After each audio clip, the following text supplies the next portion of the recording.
Bueno, hoy nos metemos en un tema que es una mezcla fascinante de caso de detective y drama médico, ¿no? Tenemos un informe clínico sobre un problema muy, muy específico, la invaginación intestinal en gatas que acaban de ser madres. Totalmente.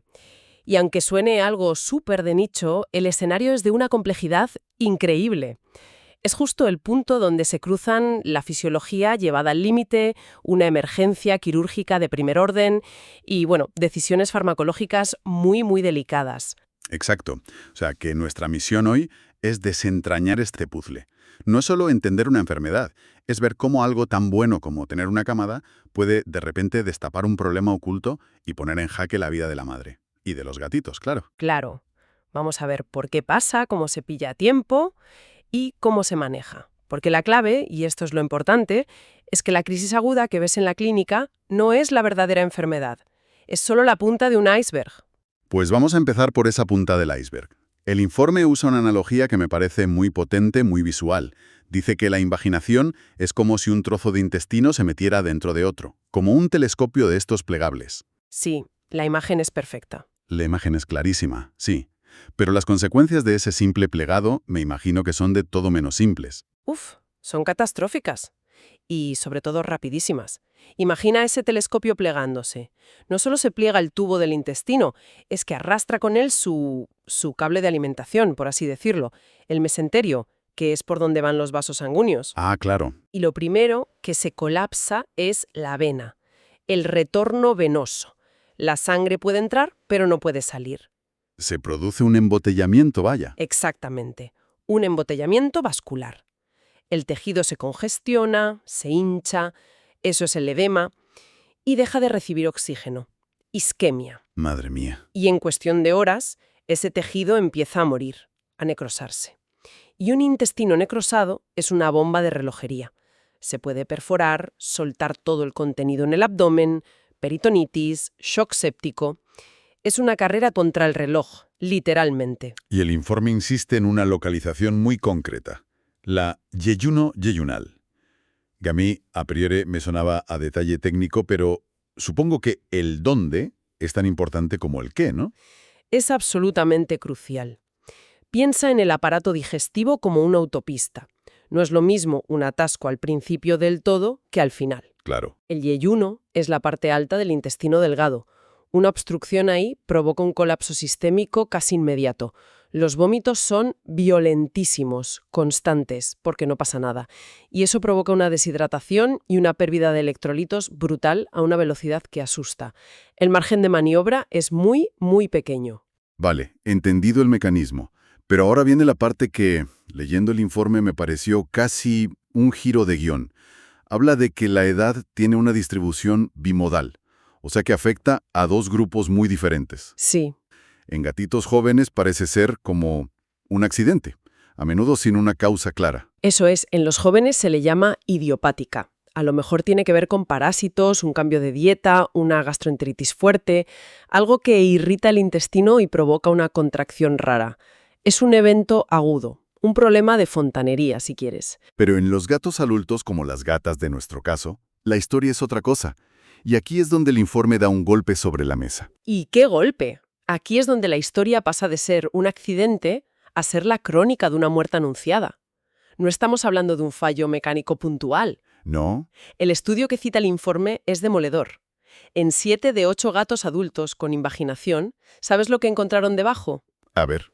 Una enfermedad crónica gravísima, o linfoma alimentario, que es un cáncer, o enfermedad inflamatoria intestinal, la EI. O sea que lo que llega al quirófano, la emergencia, no es la enfermedad de verdad, es solo la manifestación más escandalosa. Precisamente, en un gato adulto la invaginación no es la causa, es la consecuencia.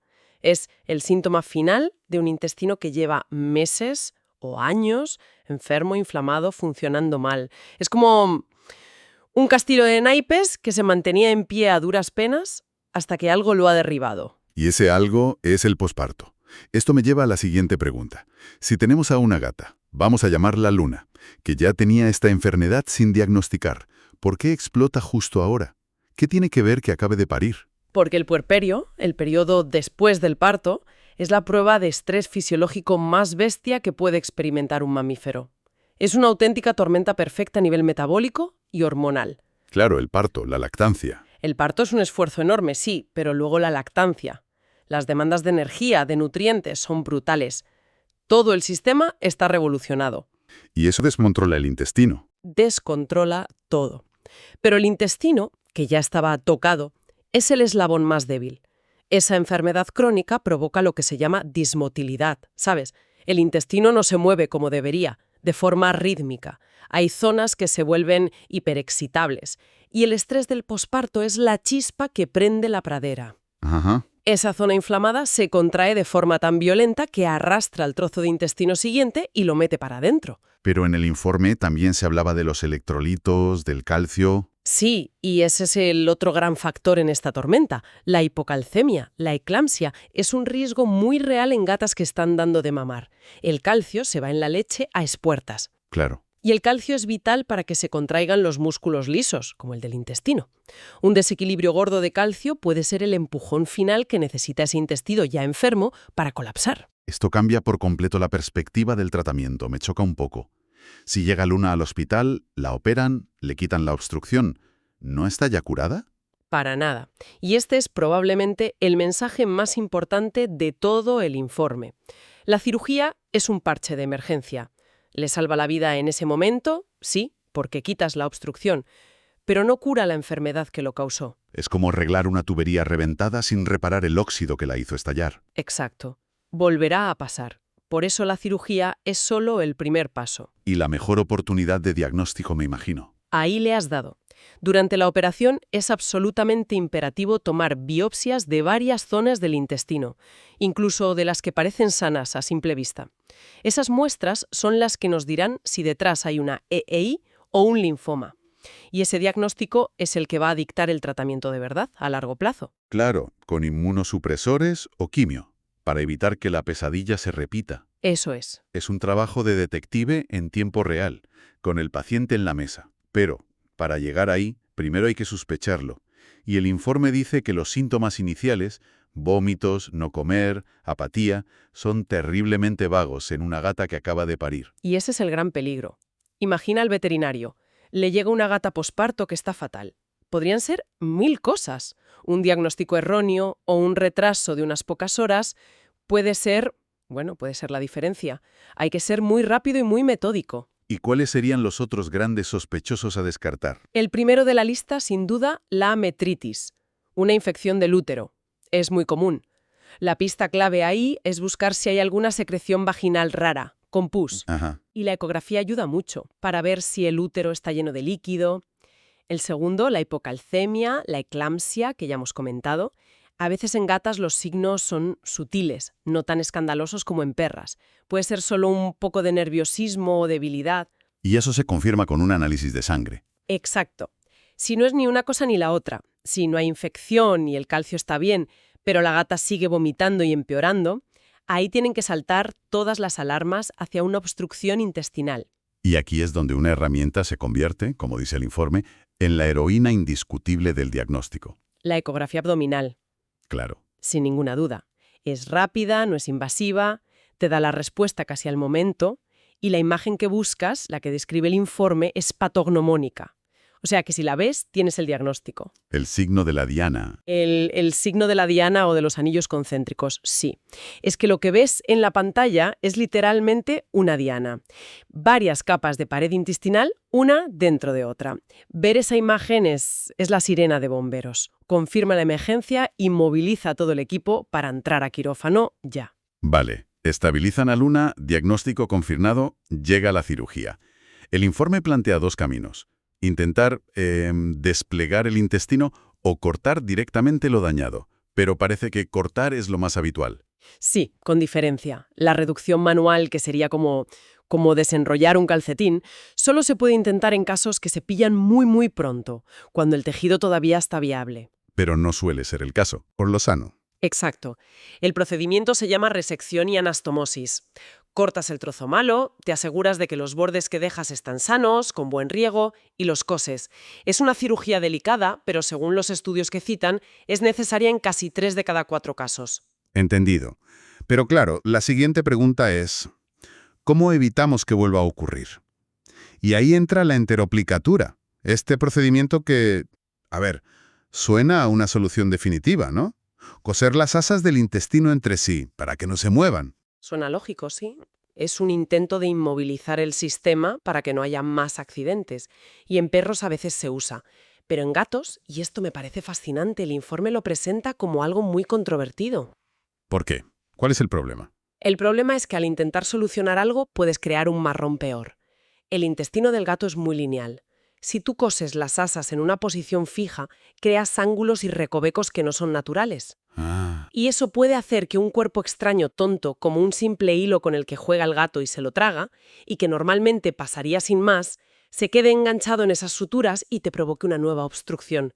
Una obstrucción causada por el propio tratamiento. vaya ironía. Es una ironía terrible, sí. Y si a eso le sumas lo que ya hemos dicho, que en gatos adultos la causa no es un problema de motilidad al azar, sino una enfermedad de base, pues la enteroplicatura pierde todavía más sentido.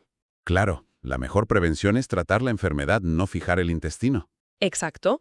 Por eso el informe concluye que en gatos los riesgos de este procedimiento probablemente superan a los beneficios. Vale, hemos salvado a Luna, hemos tomado biopsias, pero nos queda un desafío final, y muy delicado.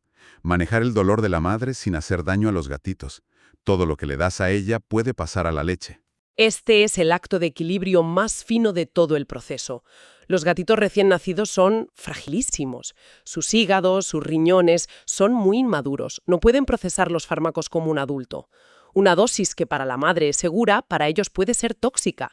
Es un campo de minas. Entonces, ¿qué se hace? ¿Se la deja con dolor? Jamás. El dolor sin tratar es contraproducente. Retrasa la recuperación y puede hacer que la madre rechace a las crías. La estrategia, como describe muy bien el informe, tiene que ser multimodal. Atacar el dolor desde varios frentes a la vez. Eso es, usando las dosis mínimas efectivas de cada fármaco y eligiendo los más seguros. Y la piedra angular de este enfoque, esto es muy importante, es la anestesia local. Directamente en la herida. Exacto. Antes de cerrar la incisión, se infiltra toda la zona con un anestésico local, de larga duración. Esto crea un bloqueo del dolor potentísimo justo donde se necesita y reduce muchísimo la necesidad de analgésicos que van por la sangre. Para el dolor que pueda quedar, se usan opioides como la buprenorfina, que es bastante segura. Pero aún así hay que vigilar a los gatitos como halcones, por si se quedan demasiado adormilados. Y el informe es muy claro con lo que no hay que hacer. Sí, es una lista de prohibidos. Nada de antiinflamatorios, los AINES. Son muy buenos para el dolor, pero tienen riesgo de provocar úlceras y de dificultar que cicatrice el intestino que acabas de coser. Uf, y por supuesto, y esto no se puede repetir lo suficiente, nunca, bajo ningún concepto, usar analgésicos de personas. Fármacos como el paracetamol o el ibuprofeno son veneno puro para los gatos. Si todo sale bien y se actúa a tiempo, el pronóstico es sorprendentemente bueno, ¿no? Hablan de tasas de supervivencia del 90%. Sí, si se coge a tiempo y se maneja bien, el resultado puede ser excelente. Pero los cuidados postoperatorios son la última pieza del puzzle. Son cruciales. Hay detalles pequeños que marcan la diferencia. Totalmente. El collar isabelino, la campana, es innegociable. Y luego está ese consejo práctico que menciona el informe que me parece brillante. ¿El del arenero? Ese. Cambiar la arena normal, que levanta polvo, por papel de periódico triturado o granos de arroz. ¡Qué idea tan sencilla y tan inteligente! Evitas que la herida, que está en la parte baja del abdomen, se contamine cada vez que la gata va a la bandeja. Y ya por último, la gestión de la camada. Hay que reunir a la familia. Cuanto antes, mejor. En cuanto la madre esté despierta y estable, tiene que volver con sus crías. Ese vínculo es vital. Pero hay que estar preparados, porque si por la anestesia o el dolor no quiere o no puede darles de mamar al principio... Hay que intervenir. Hay que intervenir, sí. Los gatitos recién nacidos no tienen reservas. Si no comen, entran en hipoglucemia e hipotermia enseguida. Hay que suplementarlos con biberón cada poco tiempo hasta que la madre se haga cargo. La supervivencia de esa diada, como la llama el informe, depende de esto. O sea que, resumiendo, lo que empieza como una emergencia quirúrgica bastante espectacular, la invaginación, se acaba revelando como un caso mucho más profundo. No es solo la mecánica de la obstrucción, Es descubrir una enfermedad crónica que vivía en la sombra y que el estrés del posparto ha sacado a la luz de la forma más dramática posible. Exacto. Es un recordatorio perfecto de que en medicina, y sobre todo en veterinaria, la cirugía muchas veces es el principio del tratamiento, no el final. Es la puerta que te permite ver el problema de verdad. Y nos deja con una reflexión que va mucho más allá de este caso, me parece a mí. Sin duda. Nos obliga a preguntarnos cuántas veces una crisis aguda, dramática, en cualquier ámbito de la vida, no es más que la manifestación inevitable de un problema crónico y silencioso que hemos ignorado o que no hemos visto hasta que un factor de estrés lo hace estallar todo por los aires.